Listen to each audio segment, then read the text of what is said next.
போதைப் பொருட்களற்ற சமூகத்தை உருவாக்க அடியெடுத்து வைப்போம். Be a part of the movement for a drug-free society. SNRN Marathon. Register now. குறைந்த விலை, நிறைந்த தரம். தங்கள் தேவைகள் அனைத்தும் ஒரே இடத்தில். Jayachandran. GT Holidays, South India's #1 travel brand. You know you are special when you're with GT Holidays. Trump 2.0 யாருக்கு அச்சுறுத்தலா இருக்கும்? இவரை புரிந்து கொள்வது என்பது மிக மிக கடினம். அமெரிக்க மக்களுக்கே ரொம்ப கடினம்.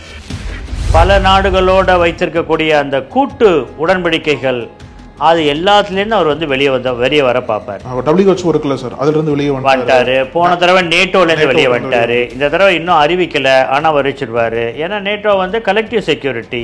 ஜேடி வான்ஸை பரிந்துரைத்ததே எலான் மஸ்க் தான். ட்ரம்ப்புக்கு ரொம்ப நம்பக்கூடிய ஒருவர், அவருடைய ட்ரஸ்ட்ல இருக்கிறவர் யாருன்னா அவர் எலான் மஸ்க் தான்.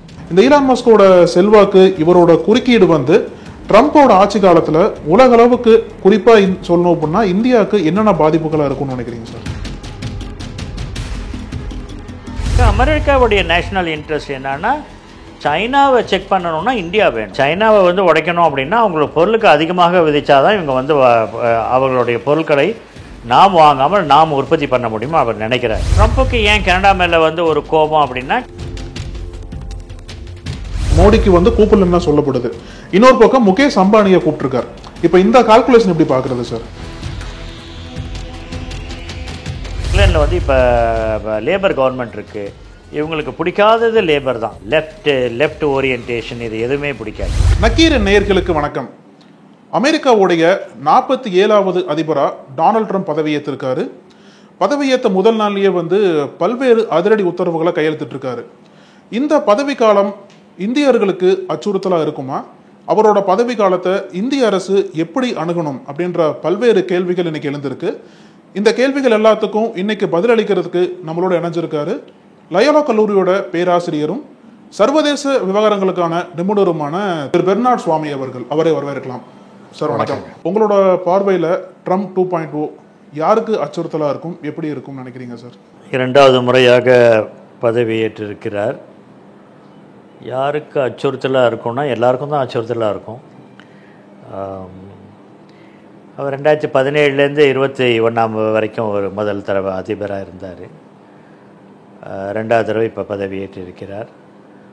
ஒன்று நம்ம புரிஞ்சுக்கணும், ட்ரம்ப்பை பொறுத்த வரைக்கும் அவர் ஒரு அரசியல்வாதி அல்ல. அவர் அரசியல்வாதி பின்னணியில் அரசியல் பின்னணியில் அவர் முதல் தடவையை அவர் வந்தப்பையும் சரி, இப்போ வந்தப்பையும் சரி, அந்த GOP என்று சொல்லக்கூடிய கிராண்ட் ஓல்டு பார்ட்டி, ரிப்பப்ளிக்கன் குடியரசு கட்சி அவரை வேட்பாளராக தேர்ந்தெடுத்தது அவங்க கட்சியில் அவர் ஒரு மிகப்பெரிய பணக்காரர், மிகப்பெரிய பிஸ்னஸ்மேன். அவர் ஒரு CEO தானே தவிர்த்து அவர் ஒரு அரசியல்வாதி அல்ல.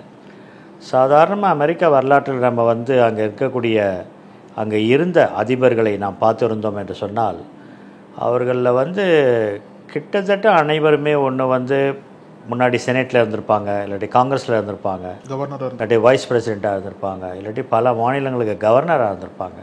அந்த மாதிரி பின்னணியிலேருந்து அவங்க வருவாங்க. அதனால் இவர் தான் ஒரு அரசியல் பின்னணியிலேருந்து வராத ஒருவர் இவர். அதனால் இவரை புரிந்து கொள்வது என்பது மிக மிக கடினம். அமெரிக்க மக்களுக்கே ரொம்ப கடினமாக இருந்துச்சு. அது முதல் டேர்ம் முடிஞ்சவொன்னே தான் ஓரளவுக்கு அவர் யார் அப்படின்னு சொல்லிட்டு அவங்க புரிஞ்சுக்கிட்டாங்க.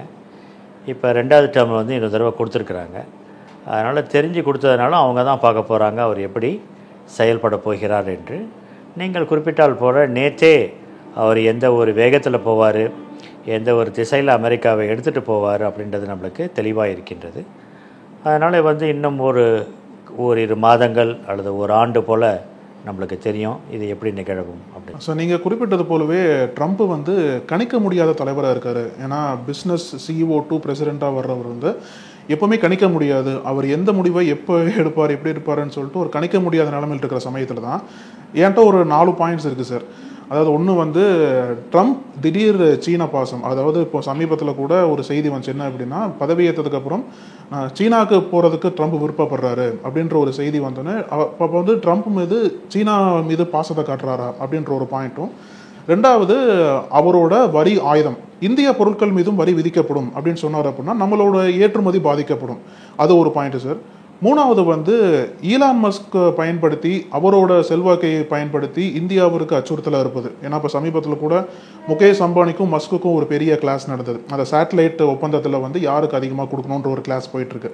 நாலாவது விஷயம், இந்தியர்கள் அதிகமாக எதிர்பார்க்கக்கூடிய H1B விசா, அதை வந்து தடுத்து அந்த வாய்ப்பை வந்து இந்தியர்களுக்கு கொடுக்காம இருக்கிறது. இந்த 4 பாயிண்ட்ஸில் வந்து எந்த பாயிண்ட்டை யூஸ் பண்ணி ட்ரம்ப் வந்து இந்தியாவுக்கு அதிகமாக குடைச்சல் கொடுப்பாரு, எதுக்காக கொடுப்பாருன்னு நினைக்கிறீங்க? அப்படி கொடுத்தாரு அப்படின்னா எப்படி இந்திய அரசு கையாளணும்னு நினைக்கிறீங்க சார்? இல்லை, நீங்கள் சொன்னது ஒன்று ஒன்றாவே நான் எடுத்துக்கிறேன். நீங்கள் நல்லா அருமையாக குறிப்பிட்டீங்க. அது பிரகாரம் பார்க்குறப்ப முதல்ல வந்து அவர் திடீர்னு அவருக்கு சைனா மேலே ஏற்பட்ட பாசம் அப்படின்னா, அவர் வந்து இப்போ எடுத்திருக்கக்கூடிய ஒரு முடிவு என்னன்னா வந்து அமெரிக்கா வந்து திரும்பவும் ஒரு மேனுஃபேக்சரிங் நேஷனாக, உற்பத்தி செய்யும் நாடாக மாறணும்னு சொல்லிட்டு. ஆனால் அதை தாண்டி பல ஆண்டுகள் அமெரிக்கா அதை தாண்டி வந்துருச்சு. அந்த இண்டஸ்ட்ரியல் ஏஜ் அப்படின்றதெல்லாம் முடிஞ்சிருச்சு. இப்போ வந்து திரும்பியும் உற்பத்தி பண்ணணுன்றார். ஏன்னா அவர் வந்து அந்த ஸ்விங் ஸ்டேட் என்று சொல்லக்கூடிய எந்த இடத்துலலாம் எந்த மாநிலங்கள்லாம் அவர் வந்து தொற்று போவார் என்று கணித்தார்களோ அந்த இதிலெல்லாம் வந்து ஸ்டேட்ஸ்லாம் அவர் வந்து வின் பண்ணிட்டார். அதெல்லாம் வந்து ஒர்க்கர்ஸ் இருக்கக்கூடிய நிறைய தொழிலாளர்கள் ஒரு காலத்தில் இருந்த மாகாணங்கள் அல்லது மாநிலங்கள் தான் அவை. அதனால் அவர் என்ன நினைக்கிறாரு, மேனுஃபேக்சரிங்கை திருப்பி கொண்டு வரணும் அப்படின்னு சொல்லிட்டு நினைக்கிறார். அதனால தான் நேற்று கூட அவருடைய இதில் பார்த்திங்கன்னா, நான் வந்து கார் உற்பத்தியை திருப்பி நான் கொண்டு வருவேன், எல்லா கார்களும் அமெரிக்காவில் வந்து உற்பத்தி செய்யப்படும் அப்படின்னு சொல்லிட்டு, அதே சமயத்தில் வந்து எலக்ட்ரிக்கல் காருக்கான இதை வந்து ரொம்ப குறைச்சிட்டார். ஆமாம், அதனால் பழைய வகையான கார்கள் தான் நிறையா இருக்கும் அப்படின்னு சொல்லிட்டார். இப்போ எலக்ட்ரிக் காரை தயாரிக்கிறது யார்? எலான் மஸ்குடைய டெஸ்லா தானே தயாரிக்கிறாங்க. இது வந்து எலெக்ஷன் கேம்பெயின் அப்பயே அவர் வந்து எலான் மஸ்க் வந்து ட்ரம்ப்கிட்ட சொன்னார், ரொம்ப இதை பற்றி பேசாதீங்க, கொஞ்சம் அடக்கி வாசிங்க, ரொம்ப நீங்கள் எலக்ட்ரிக்கல் பற்றி. ஏன்னா அவருடைய காரே வந்து எலக்ட்ரிக்கல் கார் தான். இன்னொன்று வந்து அமெரிக்காவுடைய ட்ராக் ரெக்கார்டு கிளைமேட் சேஞ்சில் ரொம்ப மோசமாக இருக்குது. அதனால் வந்து இதை பற்றி ரொம்ப பேசாதீங்க அப்படின்னு சொல்லிட்டு தான் அவர் சொன்னார். ஆனால் நேற்றெல்லாம் அவர் அறிவித்தது வந்து அந்த மாதிரி அறிவிச்சிட்டார். அவரை பொறுத்த வரைக்கும் என்னன்னா, அமெரிக்கா வந்து திரும்பவும் வந்து ஒரு மேனுஃபேக்சரிங் நாடாக, உற்பத்தி செய்யும் நாடாக மாறணும். நம்மளுக்கு தேவையான பொருட்களை நாம் தயாரிப்போம், மற்றவர்கள் வந்து நம்ம அதை எதிர்பார்க்க மாட்டோம் அப்படின்னு சொல்லி எல்லா இறக்குமதிகளுக்கும் 10% டேக்ஸு போடுறாரு, டேரிஃப்ன்ற டேக்ஸ் போடுறாரு. மெக்சிகோலேருந்தும் கனடா ரெண்டும் அண்டை நாடுகள், ஒன்று கீழே இருக்குது ஒன்று மேலே இருக்குது. இந்த நாடுகள்லேருந்து வர்றதுக்கு 25% டேக்ஸு, சைனாலேருந்து வர்ற பொருட்களுக்கு 60% டேக்ஸ் போடுறேன் அப்படின்றார். ஏன்னா சைனா தான் வந்து இன்றைக்கி முக்கியமாக அமெரிக்காவுக்கு வந்து ஏற்றுமதி செய்யக்கூடிய ஒரு நாடாக இருக்கின்றது. அப்போ சைனாவை வந்து உடைக்கணும் அப்படின்னா அவங்களோட பொருளுக்கு அதிகமாக விதித்தாதான் இவங்க வந்து அவர்களுடைய பொருட்களை நாம் வாங்காமல் நாம் உற்பத்தி பண்ண முடியுமா அவர் நினைக்கிறார். ஆனால் இது சாத்தியமாகுமா அப்படின்னு பார்த்தா ரொம்ப கஷ்டம். ஏன்னா அவர் வந்து ஒரு இறக்குமதியை மட்டும் பண்ணுறார், அவர் நாட்டுக்கு இறக்குமதி செய்யக்கூடிய பொருட்களை மட்டும் பார்க்கிறார். அவர்கள் ஏற்றுமதி நிறைய செய்கிறாங்க, அவங்க பொருட்களை பல நாடுகள் வாங்குகிறார்கள். அப்போ அந்த நாடுகள் அவர்களுடைய அமெரிக்காவிலேருந்து செல்லக்கூடிய பொருட்களுக்கு, ஏற்றுமதி செல்லக்கூடிய பொருட்களுக்கு வந்து அவங்க டேக்ஸ் அதிகமாக வச்சாங்கன்னா என்ன ஆகும் அப்படின்றத அவர் வந்து பார்க்க தவறுகிறார். அந்த விதத்தில் வந்து இன்றைக்கி ட்ரேட் அப்படின்றது, இன்றைக்கி வாணிகம், இன்றைக்கி பொருளாதாரம் அப்படின்றது, ஒரு நாட்டினுடைய பொருளாதாரம் என்பது வந்து 80-85 இந்த உலகமயமாக்கலில் வந்து மாறிவிட்டது. ஒரு நாட்டினுடைய பொருளாதாரம் மற்ற நாட்டு பொருளாதாரோடு சேர்ந்து இருக்கின்றது, டிபெண்ட்டாக இருக்குது. அந்த ஒரு இதுலேருந்து அவர் வந்து இப்போ மாறிக்கிட்டு வர்றார். அதனால தான் இன்றைக்கி எல்லோரும் என்ன சொல்கிறாங்க அப்படின்னு சொன்னால், அதிபர் ட்ரம்ப் வந்து 2 வித பாலிசிஸை இன்றைக்கி ஃபாலோ பண்ணுவார். ஒன்று ஐசோலேஷன், அமெரிக்காவை தனிமையாக்கிக்கிறது, அமெரிக்கா ஃபர்ஸ்ட். ஆமாம், அது வந்து அமெரிக்கா தனியாக்குறது. ஐசோலேஷன் அப்படின்னா வந்து அமெரிக்கா வந்து வெளிநாட்டு உறவுகள் அல்லது அந்த மல்டிலேட்டரல் இன்ஸ்டிடியூஷன்ஸ்ன்றாங்கல்ல, பல நாடுகளோடு வைத்திருக்கக்கூடிய அந்த கூட்டு உடன்படிக்கைகள், அது எல்லாத்துலேருந்து அவர் வந்து வெளியே வர பார்ப்பார். WHO இருக்குல்ல சார், அதிலிருந்து வெளியே வந்துட்டாரு. போன தடவை நேட்டோலேருந்து வெளியே வந்துட்டாரு. இந்த தடவை இன்னும் அறிவிக்கலை, ஆனால் வரிச்சிடுவார். ஏன்னா நேட்டோ வந்து கலெக்டிவ் செக்யூரிட்டி, அது வந்து எல்லோருக்கும் பாதுகாப்பு, அதை நான் எல்லாருடைய பாதுகாப்பையும் அது உறுதி செய்யுது. அவர் சொல்வார், எங்களுக்கு தேவையில்லை, நான் ஏன் உங்களுக்கு காசு கொடுக்கணும், உங்கள் பாதுகாப்புக்கு நான் ஏன் காசு கொடுக்கணும், அந்த கேள்வி தான் அவர் கேட்டுக்கிட்டே இருக்கார். அதனால் அந்த மாதிரியான பிரச்சனைகள் வந்து இன்றைக்கி நிறையா வர்றதுக்கான வாய்ப்புகள் இன்றைக்கி இருக்கின்றன. சைனாவோடு அவர் வந்து இப்படி வெளிப்படையாக சொன்னால் கூட, நீங்கள் குறிப்பிட்டா போல் அவர் வந்து ஒரு சைனீஸ் விசிட் ஒன்று பண்ணிவிட்டு அந்த நாட்டோட ஒரு நட்புறவை வைத்துக்கொள்ள விரும்புகிறார். அப்படின்றது தான் இன்றைக்கி உண்மை. ஏன்னா சைனா தான் இன்றைக்கி வந்து மிகவும் அந்த 21st செஞ்சுரியினுடைய 21ஆம் நூற்றாண்டினுடைய மிகப்பெரிய ஒரு பவராக இன்றைக்கி வளர்ந்துட்டுருக்கிறது வந்து சைனா மட்டும் இல்லை, இது யூனிபோலார் ஒரு நாடு அப்படின்றதுலேருந்து இன்றைக்கி பல நாடுகள், பிரேசில் வருது, இந்தியா வருது, சைனா வருது, யூரோப்பியன் யூனியன் வருது. அந்த மாதிரி இருக்கிற நேரத்தில் வந்து சைனாவோட ஒரு நல்ல உறவை வைத்துக்கொள்ள வேண்டும் என்று நினைக்கின்றார். அது ஒன்று. இது வந்து எப்போதுமே வந்து ரிப்பப்ளிகன்ஸ் எல்லாருமே பண்ணுறது இது தான். ஏன்னா இதுக்கு முன்னாடி வந்து நிக்சன் அதிபராக வந்தப்போ தான் சைனாவோட வந்து அவருடைய ரிலேஷன்ஷிப்பை வந்து நார்மலைஸ் பண்ணார். அது வரைக்கும் அமெரிக்காவும் சைனாவும் வந்து பார்க்காமலே இருந்தாங்க. ஆனால் நிக்சனும் வந்து குடியரசுக் கட்சியை சேர்ந்த அதிபர் தான். அவர் வந்ததுக்கப்புறம் தான் சைனாவோட ஒரு நார்மலைஸ் பண்ணார். அதனால் வந்து ரிப்பப்ளிகன் பிரசிடென்ட்ஸ் வந்து அமெரிக்காவோட சைனாவோட ஒரு நார்மல் ரிலேஷன்ஷிப் வச்சுக்கிறது அப்படின்றது ஏற்படக்கூடிய ஒன்று தான். ரெண்டாவதாக வந்து எலான் மஸ்க் போலவங்க வந்து தான் இப்போ வந்து இன்றைக்கி நேற்று நம்ம பார்த்தோம், முதல்ல வந்து பதவி பிரமாணம் செய்யப்பட்டது வைஸ் பிரசிடென்ட் துணை அதிபருக்கு வான்ஸ், ஜேடி வான்ஸ் அவருக்கு பண்ணாங்க. ஜேடி வான்ஸை பரிந்துரைத்ததே எலான் மஸ்க் தான். அதனால் வந்து இன்றைக்கி ட்ரம்ப்பு நம்பக்கூடிய மிக கான்ஃபிடான்ட் அப்படின்வாங்கல்ல, ரொம்ப நம்பக்கூடிய ஒருவர், ரொம்ப நம்பிக்கைக்கு உரியவர் அப்படின்றது வந்து அமெரிக்காவில் இன்றைக்கி வந்து ட்ரம்ப்புக்கு வந்து ரொம்ப நம்பக்கூடிய ஒருவர், அவருடைய ட்ரஸ்ட்டில் இருக்கிறவர் யாருன்னா அவர் வந்து எலான் மஸ்க் தான். அவர் பேரில் தான் இன்றைக்கி நிறையா பேர் அவருடைய அப்பாயின்மெண்ட்ஸ் எல்லாமே இன்றைக்கி நிறையா அவருடைய சிபாரிசில் தான் இன்றைக்கி வந்து நடந்திருக்கிறத எல்லாருமே பார்க்கலாம். அதில் ஒன்றும் ஒளிவு மறைவு வந்து எதுவுமே இல்லை. அதனால் வந்து போகிற போக்க பார்த்தோம்னா எலான் மஸ்க்கும் ட்ரம்ப்பும் வந்து தொடர்ந்து நண்பர்களாக நீடிப்பார்களான்னு தெரியல. ஏன்னா நேற்று அவர் வந்து இந்த எலக்ட்ரிக்கல் வெஹிக்கிள்ஸை பற்றி அவர் சொன்னதெல்லாம் வந்து எலான் மஸ்க்கு எதிராக தான் போகுது. அதனால் வந்து எலான் மஸ்க் வந்து அவரோட வந்து எவ்வளோ தூரம் பயணிப்பார், எவ்வளோ நாட்கள் பயணிப்பார் என்பது வந்து ஒரு கேள்விக்குறித்தான். இன்னொன்று வந்து எலான் மஸ்க் போன்றவங்க வந்து சைனாவோட உறவு இல்லை வைத்துக்கொள்ளக்கூடாது என்ற ஒரு நிலைப்பாட்டை எடுத்தவர்கள். அந்த மாதிரியான ஒரு நிலைப்பாட்டை எடுத்தவர்களோடு இவர் சைனாவோட உறவு வைக்கணுன்றப்ப இவங்க எவ்வளோ தூரம் வந்து அவரோட பயணிப்பார்கள் என்பதை நாம் பார்க்க வேண்டும். மூன்றாவது வந்து இந்த தடவை ட்ரம்ப்போடைய அந்த கேபினெட் அவர் தேர்ந்தெடுத்திருக்கிறாரு. அவரோட ரூபியோவை செக்ரட்டரி ஆஃப் ஸ்டேட்டு, அந்நிய நாட்டு வெளிநாட்டு உறவுகளுக்கு செயலாளர்லாம், இவங்க எல்லாருமே வந்து ஒருத்தரோடையே அவங்களுடைய கொள்கைகளை வந்து ஒத்துப்போவாதவர்கள். இன்ஃபேக்ட் போட்டி போட்டுவாங்க, அதிபர் போட்டியும் ரொம்ப அதிகமாக இருக்கும். இன்னொன்று வந்து அவங்க வந்து பேக்ரவுண்டும் வந்து வேறு மாதிரியான பேக்ரவுண்டு. அதனால் வந்து அவங்களுக்குள்ளேயே வந்து நிறைய வேறுபாடுகள் இருக்கின்றன. அதனால் அதில் வந்து ஒரு இணைக்கும் புள்ளின்னு சொன்னால் ட்ரம்ப்பு தான். ட்ரம்ப் ஒண்டி தான் இவங்களை எல்லாரையும் இணைக்க முடியும். அவர் இணைத்து கொண்டிருக்கின்றார். இந்த இணைப்பு இந்த பேரில் வந்து அன்பின் அடிப்படையில், உறவின் அடிப்படையில், நம்பிக்கையின் அடிப்படையில் எவ்வளவு நாட்கள் தொடரும்னு தெரியாது. ஏன்னா அவர் 2017-21 அவர் அப்பாயின்ட் பண்ணவங்க எல்லாரும் கிட்டத்தட்ட வந்து முதல்ல அப்பாயின்ட் பண்ணவங்க எல்லாருமே அவரை விட்டு விலகிட்டாங்க 2 வருஷத்துக்கு. அப்புறம் புதுசாக போட்டுக்கிட்டே இருந்தார். அதனால் நம்மளுக்கு தெரியல இந்த தடவையும் வந்து இவர் எப்படி இருப்பார் அப்படின்னு சொல்லிட்டு. இந்தியாவை பொறுத்த வரைக்கும் எப்படி இருக்கும்னு சொன்னால், இந்திய அமெரிக்க உறவு என்பது வந்து அதிபர்களை தாண்டிய ஒரு உறவாக நாம் வந்து கடந்த 25 ஆண்டுகளாக வைத்துக்கொண்டோம். எப்போ வந்து அமெரிக்கா பாகிஸ்தானோட உறவை முறித்து கொண்டு வந்ததோ அப்பயே இந்தியாவுடைய ஒரு நல்ல நட்பை அமெரிக்கா வைத்துக்கொள்ள விரும்பியது. ஒன்று அவங்க காரணக்காக, அவங்களுடைய தேசிய நலன் தான். ஒவ்வொரு நாட்டுக்கும் தேசிய நலன் இருக்குது. அமெரிக்காவுடைய நேஷ்னல் இன்ட்ரெஸ்ட் என்னன்னா, சைனாவை செக் பண்ணணும்னா இந்தியா வேணும், சைனா கவுண்டர் பண்ண இந்தியா வேணும். அதனால் வந்து இந்தியாவை வந்து சப்போர்ட் பண்ணணும் அப்படின்றதுல அவங்க உறுதியாக இருந்து இந்தியாவை சப்போர்ட் பண்ணிக்கிட்டே இருக்காங்க. இந்த ஒரு ரிலேஷன்ஷிப்பை வந்து ஸ்ட்ராட்டஜிக் ரிலேஷன்ஷிப் அப்படின்வாங்க. இது வந்து பல ஆண்டு காலமாக, கிட்டத்தட்ட ஒரு 20-25 ஆண்டு காலமாக குடியரசு அதிபராக இருந்தாலும் சரி, அல்லது வந்து டெமோக்ராட்டிக் ஜனநாயக கட்சியிலேருந்து வரவங்களும் சரி, உறவுகள் வந்து இது பண்ணிட்டு தான் இருக்குது. ஆனால் எங்கே வந்து இந்த உறவுகள் வந்து ஒரு உரசலில் வந்து முடியும்னு சொன்னால் இந்த ட்ரேட் தான். வாணிபத்தில் வந்து இந்தியா வந்து ஏற்றுமதி செய்ய பொருளுக்கு அவர்கள் 10% விதிச்சாங்கன்னு சொன்னால், நம்மளும் அங்கேருந்து இறக்குமதி செய்ய பொருளுக்கு நம்மளும் வந்து வரி விதிப்போம். அப்படி இல்லாட்டி அமெரிக்காவுடைய எக்ஸ்போர்ட்ஸ் இன்றைக்கி எல்லாமே வந்து டெக்னாலஜி ஓரியன்ட் தானே, தொழில்நுட்பத்தை சார்ந்து தானே. அவங்க ஒன்றும் நேச்சுரல் ப்ராடக்ட் எதுவும் கொடுக்கலையே, காய்கறியோ கனிம வரங்களோ அவங்க ஒன்றும் கொடுக்கலையே. அவங்க கொடுக்குறதெல்லாம் டெக்னாலஜி தானே. அதனால் வந்து அந்த டெக்னாலஜியை வாங்கிறதுக்கு வந்து நம்ம எந்த நாடு கொடுத்தாலும் நம்ம போயிடுவோம். அதனால் அந்த விதத்தில் வந்து அமெரிக்காவுக்கு வந்து அந்த அச்சமும் இன்றைக்கி இருக்கின்றது.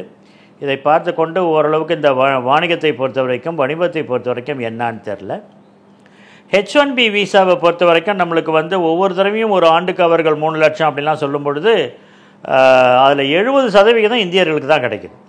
அதனால் வந்து என்ன மிகுந்த திறன், அதிக திறன் உடைய தொழிலாளர்கள் அப்படின்றாங்களா, ஆனால் ஹைலி ஸ்கில்டு அப்படின்றாங்கல்ல, அந்த ஹைலி ஸ்கில்டு வந்து நம்மள்கிட்ட இந்தியாவிலேருந்து போகிறவங்க நிறையா இருக்கிறதுனால அவங்க வந்து இதை ஒரு 70% இது வரைக்கும் அதுதான் வரலாறு. கிட்டத்தட்ட இந்த H1B விசா வந்து ஒவ்வொரு ஆண்டும் அவங்க வந்து ஒரு 3000 கொடுக்குறேன், 3 லட்சம் கொடுக்குறேன் அப்படின்றப்பெல்லாம் அதில் வந்து ஒரு 70% வந்து இந்தியர்களுக்கு தான் போகுது. அதுபோல் இந்த மாதிரி போகும். அதே சமயத்தில் இந்த ஆண்டு இறுதியில் வந்து அவங்க இமிக்ரேஷன் டிபார்ட்மெண்ட் ஒரு ரிப்போர்ட் தயார் பண்ணியிருக்காங்க. அதில் வந்து 1.4 மில்லியன் அப்படின்னா 1.4 மில்லியன் 14 லட்சம் மக்களை வந்து டெஃபினட்டாக அந்த நாட்டை விட்டு வெளியே எடுத்துருவோம் அப்படின்ற ஒரு லிஸ்ட்டு தயாராகிடுச்சு. அதை வந்து நம்முடைய வெளியுறவுத்துறை அமைச்சர் நேற்று பங்கேற்றார் அந்த பதவியேற்பில், அவரே குறிப்பிட்டிருக்கிறார்.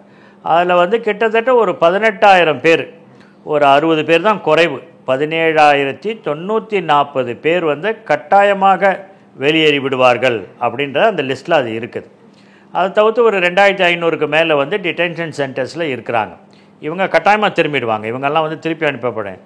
ஏன்னா அதனால தான் அவர் சொல்கிறார் வந்து கனடாவோட அவர் வந்து உறவை சரியாக வைத்துக்கல மாட்டேங்கிறார்.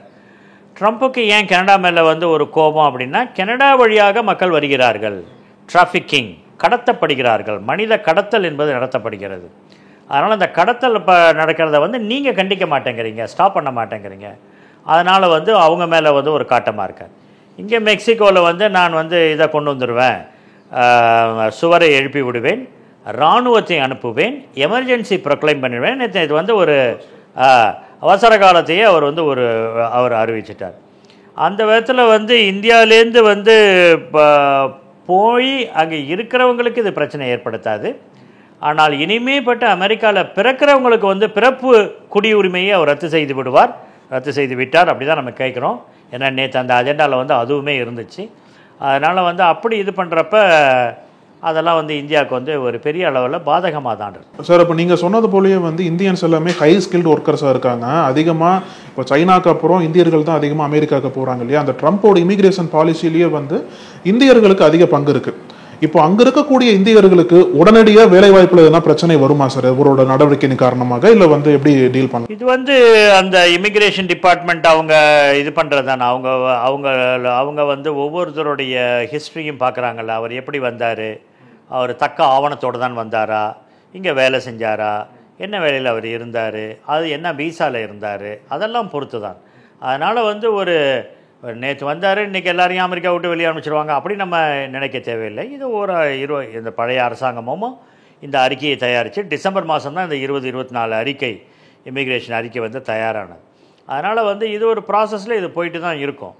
இன்னொன்று வந்து அவர் எடுக்கக்கூடிய சில முடிவுகளுக்கெல்லாம் வந்து அமெரிக்க சுப்ரீம் கோர்ட்டுக்கு யாரும் கேஸாக எடுத்துகிட்டு போயிட்டாங்கன்னா அது முடிவடைவதற்கு வந்து வாய்ப்புகள் வந்து ரொம்ப கம்மியாக இருக்குது. இப்போ இந்த பிறப்பின் மூலமாக குடியுரிமை அப்படின்றது வந்து அவர் மாற்றுறது வந்து ரொம்ப கஷ்டம். ஏன்னா அது வந்து அமெரிக்க அரசியலமைப்பிலே இருக்கின்றது. ஆமாம், அமெரிக்க அரசியலமைப்பை மாற்றணுன்னா அமெரிக்கன் பொலிட்டிக்கல் சிஸ்டத்தில் வந்து 2/3 மெஜாரிட்டி காங்கிரஸில் இருக்கணும், செனேட்டில் இருக்கணும், ஹவுஸ் ஆஃப் ரெப்ரசன்டேட்டிவ்ஸில் இருக்கணும். இவருக்கு ரெண்டுலேயும் மெஜாரிட்டி இருக்குது, ஆனால் சிம்பிள் மெஜாரிட்டி தான் இருக்குது. அதுவும் 1-2 பேர் தான். செனேட்டில் கூட வந்து ஒரு 2-3 பேர் தான் வந்து மெஜாரிட்டியில் இருக்கிறாங்க.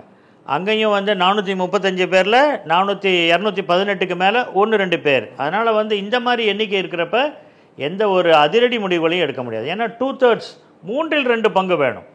அதை தவிர்த்து அமெரிக்காவில் வந்து ratification by 3/4 of the states அப்படின்வாங்க. 50 மாநிலங்களில் கிட்டத்தட்ட 40 மாநிலங்கள் அதை ஏற்றுக்கொள்ள வேண்டும். அப்போது தான் ஒரு கான்ஸ்டியூஷனல் அமெண்ட்மெண்ட்டை கொண்டு வர முடியும். அதனால தான் இந்த கிட்டத்தட்ட ஒரு 250 ஆண்டுகள், இப்போ 2026 வந்துச்சுன்னா 250 ஆண்டுகள் ஆக போகின்றது அமெரிக்கா ஒரு நாடாக உருவாகி. 30 இதுதான் அமெண்ட்மெண்ட் தானே இது வரைக்கும் பண்ணியிருக்காங்க. அவங்க 30 அவ்வளோதானே பண்ணியிருக்காங்க. அப்போ என்ன காரணம்னா கான்ஸ்டியூஷன் அமெண்ட் பண்ணுறதுன்றது அங்கே ரொம்ப ரொம்ப கஷ்டமான காரியம். அதனால் இந்த பிறப்பின் அடிப்படையில் குடியுரிமை இதை மாற்றுறதெல்லாம் வந்து கோர்ட்டுக்கு போயிடும் நிறைய கேசஸ்.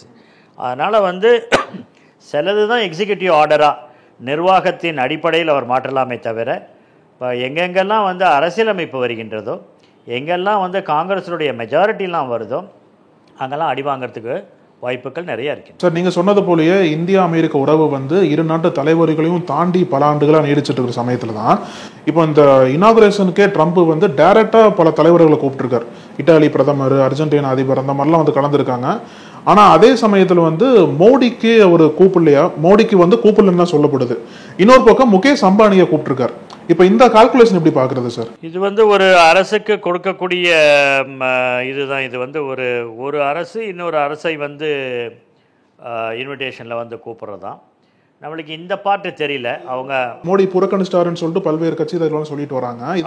இது அப்படி இருக்குமான்னு சொல்லிட்டு எனக்கு தெரியல. ஏன்னா இது வந்து இன்விடேஷன் அப்படின்றது வந்து தலைவர்களுக்கு தான் போகும். அந்த தலைவர்கள் தான் முடிவு பண்ணுவாங்க யாரை அனுப்புறதுன்னு சொல்லிட்டு. நம்ம முடிவு பண்ணோம் இந்த மாதிரி இவங்க சார்ல்ஸினுடைய காரனேஷனுக்கு அவருடைய முடிசூட்டு விழாவுக்கு வந்து நம்ம வைஸ் பிரசிடெண்ட் போகணும் அப்படின்னு சொல்லிட்டு ஒவ்வொரு இதுக்கும் வந்து நம்ம முடிவு எடுக்கிறோம். எங்கே வைஸ் பிரசிடெண்ட் போகணும், எங்கே ஃபாரின் மினிஸ்டர் போனால் போதும் அப்படின்னு சொல்லிட்டு. அதனால் வந்து இவர் இப்போ ஃபாரின் மினிஸ்டர் போயிருக்காரு. இருந்தாலும் வந்து அவர் ஒரு சிஇஓவாக, அவரே ஒரு சிஇஓவாக இருந்து இப்போ அதிபராக இருக்கிறதுனால, தொடர்ந்து சிஇஓவும் அவருடைய வேலை தொடர்கிறதுனால அவர் யாரை வேணாலும் கூப்பிடலாம். அந்த இண்டஸ்ட்ரியை பொறுத்த வரைக்கும் அவர் யாரை வேணாலும். இந்த ட்ரம்ப் 1.0 பதவி காலத்தை இந்திய அரசு எப்படி கையாண்டது, இப்போ இந்த ட்ரம்ப் 2.0 இந்திய அரசு எப்படி கையாளணும்னு நினைக்கிறீங்க? ஒரு முதல் தடவை இருந்தப்போ அவரே வந்து ஒரு ட்ரையல் அண்ட் எரர் மெத்தடில் தான் கற்றுக்கிட்டோம், தப்பு செஞ்சோம் அப்படின்ற முறையில் தான் அவரே இருந்தார். அந்த சமயத்துலேயும் நம்மளை பொறுத்த வரைக்கும் நம்முடைய உறவுகள் அப்படின்றது வந்து ஒரு ஸ்திரமான அடிப்படையில் அமைந்த உறவுகளாக இருக்கிறதுனால வந்து அதில் நம்மளுக்கு ஒன்றும் பிரச்சனை இல்லை. ஆனால் அப்பயுமே வந்து இந்தியா பல தடவை சொல்லிச்சு, நீங்கள் இந்த டாக்ஸேஷனில் வந்து இந்த வரி விதிப்பை வந்து நாங்கள் எதிர்க்கிறோம் என்று சொல்லிக்கொண்டே தான் இருந்தார்கள். இந்த ரெண்டு நாட்டு பேச்சுவார்த்தையிலலாம் அது சொல்லிக்கொண்டு தான் இருந்தார்கள். இந்த தடவை அவர் வந்து அதை ரொம்ப ஸ்ட்ராங்காக அதை கொண்டு வந்தார்னு சொன்னால் நம்முடைய உறவில் வந்து விரிசல் ஏற்படுவதற்கும், நாம் அமெரிக்கா பொருள்களை வாங்குவது வந்து குறையும். அப்படி குறையும் போது அதை வந்து கட்டாயமாக அவரை வந்து ஏற்றுக்க மாட்டார். நீங்கள் ஏன் இது வரைக்கும் வாங்கிட்டு இருந்தீங்க, ஏன் வாங்குறாருன்னு தான் எல்லாருமே கேட்பாங்க. அவர் நினைக்கிறாரு டேக்ஸ் போடுறதுனால வந்து அவர் உற்பத்தி பண்ணலாம், அவர் நிறைய உற்பத்தி பண்ணுறதுனால அதை மற்ற நாடுகளுக்கு ஏற்றுமதி பண்ணலான்னு அவர் நினைக்கிறார். அவர் ஏற்றுமதி பொருட்களை வந்து மற்றவங்களால வாங்கணுமே. அது இல்லாமல் அமெரிக்கா வந்து நேச்சுரல் ப்ராடக்ட்ஸை ஏற்றுமதி செய்கின்ற ஒரு நாடு இல்லையே. தொழில்நுட்பம் சார்ந்த அது இராணுவ தளவாடங்கள் இதை தானே ஏற்றுமதி செய்கிற ஒரு நாடாக இருக்கின்றது. அந்த விதத்தில் வந்து இன்றைக்கி ட்ரேடுன்றது வந்து பைலேட்ரல் இல்லை. ஒரு நாடும் அதில் வந்து ஒத்து போகணும். எனக்கு இது வேணும், உனக்கு இது வேணும் அப்படின்னு சொல்லிட்டு. ஒரு காலத்தில் வந்து பார்ட்டர் சிஸ்டத்தில் ஒரு பொருளை கொடுத்து இன்னொரு பொருளை வாங்கிக்கிட்டாங்கல்ல, அதுதானே இன்றைக்கி வந்து இவ்வளோ பெரிய ஒரு வாணிபமாக வந்துட்டுருக்கு. அப்படின்றப்ப இரு நாடுகளுடைய இதையும் நம்ம எடுத்துக்கொண்டால்தான் அந்த ட்ரேடுன்றது சரியாக இருக்குமே தவிர்த்து இந்த மாதிரியாக மிகப்பெரிய அளவில் வரி விதிப்பு என்பது வந்து ஒரு பெரிய பிரச்சனைக்கு அமெரிக்காவும் உள்ளாகும், மற்ற நாடுகளும் இதை ஒரு பிரச்சனையாக பார்ப்பார்கள். யூரோப் இதை வந்து ரொம்ப பெரிய பிரச்சனையாக பார்க்குறாங்க. ஒரு பெரிய தலைவலியை ட்ரம்ப் பதவியேற்றது வந்து 2வது முறையாக அவர் பதவிக்கு வந்து வர்றது வந்து ஒரு பெரிய அளவில் பாதிப்பை ஏற்படுத்தோன்னா ஐரோப்பியர்களுக்கு ஏற்படுத்தும். அவங்க ஒரு வார்த்தை அன்றைக்கி உபயோகிக்கிறாங்க, டொர்னேடோன்னுவாங்க. அப்படின்னா பெரிய அளவில் இது வருதில்ல, சூறாவளி காற்று, சுனாமி, கேல் அப்படின்லாம் சொல்லுவாங்கள்ல, அந்த மாதிரி வந்து டொர்னேடோ. அவங்க சொல்கிறாங்க வந்து ட்ரம்பேடோ அப்படின்றாங்க.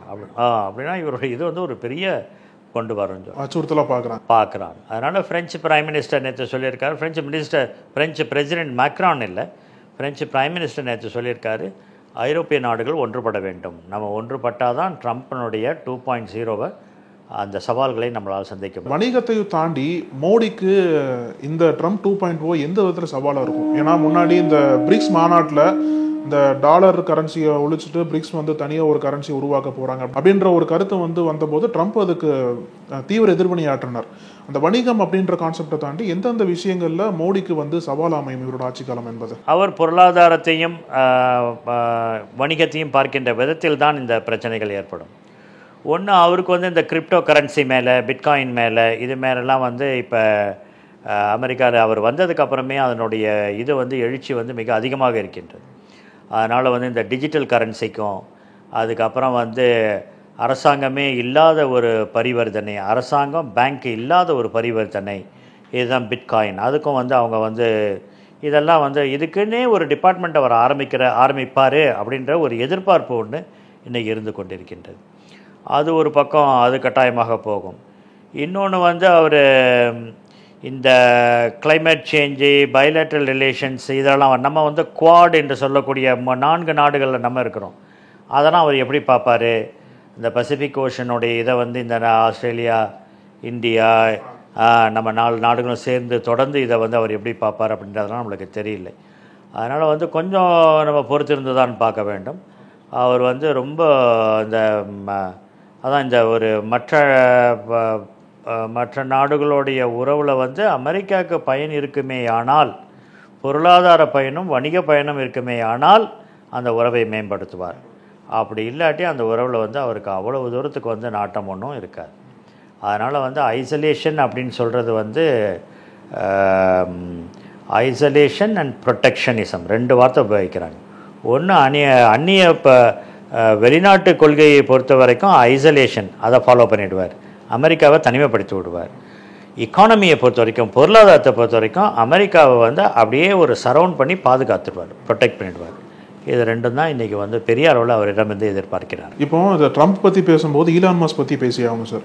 சமீப காலங்களாக பார்த்தீங்க அப்படின்னா பக்கத்தில் இருக்கக்கூடிய நாடுகளை வாங்கிடணும், கனடாவை வந்து அமெரிக்காவோட இணைச்சிடணும், கிரீன்லாண்டை வாங்கிடணும், அப்புறம் கல்ஃப் ஆஃப் மெக்சிகோ பேர் மாற்றணும், அதை மாற்றிட்டாரு, பனாமா கேனாலையும் நம்ம இது பண்ணிடணும்னு சொல்லிட்டு பல்வேறு ரீதியாக செயல்பட்டு இருக்காரு.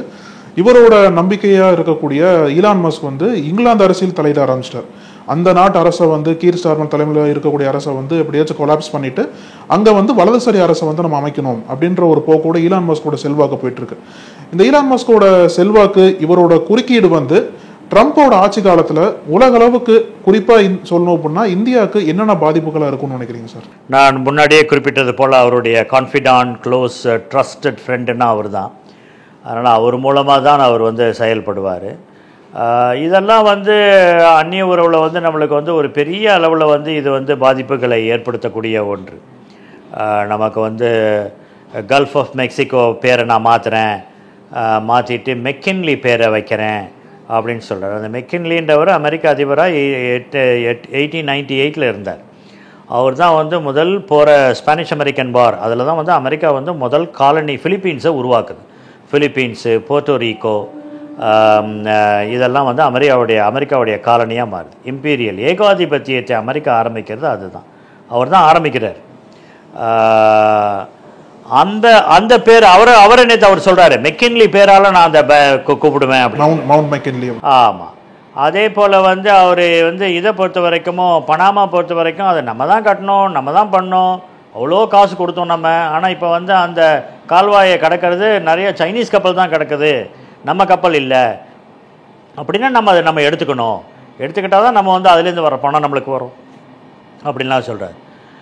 அதே போல் வந்து ஒரு ரொம்ப அதாவது வந்து அந்நிய உறவுகளில் வந்து இன்டர்நேஷ்னல் ரிலேஷன்ஸில் வந்து உபயோகிக்கப்படாத வார்த்தைகளை நிறையா சொல்கிறார். கனடாவை வந்து 51st ஸ்டேட் ஆஃப் அமெரிக்கா, 51வது மாநிலமாக நாங்கள் வந்து கனடாவை மாற்றோம். இதெல்லாம் வந்து ரொம்ப ஒரு தேவையில்லாத அல்லது வந்து ரொம்ப ஒரு ரேடிக்கல் ஸ்டேட்மெண்ட். இதெல்லாம் வந்து இந்த மாதிரி வந்து அந்நிய உறவுகளை வந்து சொல்லவே கூடாது. கனடா எவ்வளோ பெரிய நாடு, அதில் எவ்வளோ மக்கள் இருக்காங்க, அவங்களுடைய ஏன்னா அமெரிக்காவுக்கும் கனடாவுக்கும் இருந்த பார்டரில் இருந்த பதட்டம் தான் உலகத்திலேயே மிகப்பெரிய பதற்றமாக இருந்த காலம் இருந்தது. ஹைலி மிலிட்டரைஸ்டு ஜோன் அப்படின்னா கனடா அமெரிக்கா பார்டர் தான் இருந்துச்சு.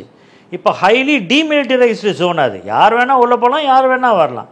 2 பாஸ்போர்ட்டும் வச்சுருக்கவங்க வந்து எந்த நேரமும் அவங்க போகலாம், ஒன்றுமே தடையில்லாமல் அது இருந்தது. வந்து இவர் திருப்பியும் வந்து அங்கே தடையை கொண்டு வரணும் அப்படின்னு சொல்லிட்டு வர்றார். அந்த விதத்தில் தான் வந்து அமெரிக்காவை வந்து அவர் கொஞ்சம் ஐசோலேட் பண்ண பார்ப்பார், பொருளாதாரத்தில் வந்து ப்ரொடெக்ஷன் கொண்டு வர பார்ப்பார். இதெல்லாம் வந்து அமெரிக்காவுக்கு வந்து நிறைய பிரச்சனைகளை கொண்டு வரும். நீங்கள் குறிப்பிட்ட மாதிரி இங்கிலாண்டில் வந்து இப்போ லேபர் கவர்மெண்ட் இருக்குது. இவங்களுக்கு பிடிக்காதது லேபர் தான். இவங்களுக்கு வந்து லேபர் கவர்மெண்ட்டு இவங்களுக்கு பிடிக்கவே பிடிக்காது. இவங்களுக்கு லெஃப்ட் ஓரியன்டேஷன் இது எதுவுமே பிடிக்காது. அந்த விதத்தில் வந்து அங்கேயும் ஃபார் ரைட் வரணுன்றதுக்காக வெளியிலேருந்து என்ன தொல்லை கொடுக்க முடியுமா. ஸ்டெம்மருக்கு வந்து அவங்க இன்விடேஷனே கொடுக்கலையே. England what is America today, it's because of America ஏற்படுத்தப்பட்டது இங்கிலாண்டில் தானே. இங்கிலாந்து தானே முதல் 13 காலனி இங்கே குடியேற்றம் அமைச்சது. அந்த வார் ஆஃப் இண்டிபெண்டன்ஸ்லேருந்து அமெரிக்கா உருவாச்சு. அந்த விதத்தில் வந்து இந்த மாதிரியான பேச்சுக்கள் வந்து குறைக்கப்பட வேண்டும். அது அவருக்கு நல்லது, அமெரிக்காவுக்கு நல்லது. அப்படி இல்லாட்டி அமெரிக்கா மேலே இது வரைக்கும் வச்சுருந்த ஒரு நம்பிக்கை, ஒரு அந்த அமெரிக்கன் ட்ரீம்னு சொல்லுவாங்கள்ல, அமெரிக்க கனவு அப்படின்ற சொன்னதெல்லாம் இன்றைக்கி வந்து ஒரு தவிடுபொடி ஆகிடும் ட்ரம்ப்போட தலைமை. ரைட் சார், இந்த ட்ரம்ப் 2.0 பதவி காலம் வந்து இப்போ தான் ஆரம்பிச்சிருக்கு. இனி போக போக ஒரு கணிக்க முடியாத தலைவராக எந்தெந்த இடத்துல வந்து முக்கியமான முடிவுகள் எடுப்பார். இந்த ரஷ்யா யுக்ரைன் போர் ஆகட்டும், ரஷ்யா வந்து நான் கேட்டால் உடனே நிறுத்திடுவாங்கன்னு சொல்கிற அளவுக்கு சொல்கிறாரு. இஸ்ரேல் காசா போரில் கூட ஒரு வந்த சமயத்தில் தான் இவர் கிரெடிட் எடுத்துட்டு என்னால் தான் அங்கே வந்து சீஸ்ஃபயர் டீல் முடிவாச்சுன்னு சொல்லிட்டுலாம் பல்வேறு அறிக்கைகளை கொடுத்தார். இன்னும் வரக்கூடிய நாட்களில் இந்தியாவுக்கு எப்படி தாக்கத்தை ஏற்படுத்தும், இந்தியர்களுக்கு பாதிக்குமா அப்படின்ற பல்வேறு கேள்விகளுக்கு உங்களோட பதில்களை கொடுத்தீங்க சார். உங்களோட நேரத்திற்கும் கருத்துக்கும் ரொம்ப நன்றி சார். நன்றி. நக்கீரன் டிவிக்கு சப்ஸ்கிரைப் செய்யுங்கள். உங்கள் ஆதரவே எங்கள் பலம். ஆசிரியர்களுக்கு நண்பனாகவும் மாணவர்களுக்கு ஆசானாகவும் திகழும் தேர்வு வழிகாட்டி. ஒவ்வொரு பாடத்திற்கும் அனுபவமிக்க ஆசிரியர்களின் துல்லியமான தெளிவான விடைகள். CNC இருக்கு, தேர்வு பயம் எதற்கு? இது தீரன் பப்ளிஷிங் ஹவுஸ் விற்பனை வெளியீடு.